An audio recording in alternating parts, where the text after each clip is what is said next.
రేపటి రోజున ఈ గండం నుంచి ఎలా గట్టెక్కాలో ఏమో. వెళ్ళినా చావే, వెళ్ళకపోయినా చావే, సరేలే భగవంతుని మీద భారం వేసి వెళ్ళడమే అనుకొని ఇంటికి తిరిగి వచ్చింది. మరుసటి రోజు ఉదయాన్నే గురవయ్య కోళ్ల దగ్గరకు వెళ్ళగా ఆ కోడి దగ్గర బంగారపు గుడ్డును చూశాడు. అతను, అరే అరే, ఆశ్చర్యంగా ఉందే, మామూలు గుడ్డు కూడా పెట్టని ఈ కోడి బంగారు గుడ్డు ఎలా పెడుతుంది? ఇదేంట్రా బాబూ, ఇది ఎలా సాధ్యం? అలా ఆలోచిస్తూ ఉండిపోయాడు.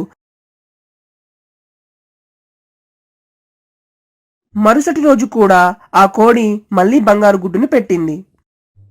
గురవయ్యకు అత్యాశ కలిగి, ఈ కోడి రోజుకో గుడ్డు పెడుతుంది, అలా కాకుండా దీనిని కోసి లోపలున్న బంగారు గుడ్లన్నిటిని తీసుకుంటే పోలే అనుకొని దాన్ని చంపడానికి సిద్ధమయ్యాడు.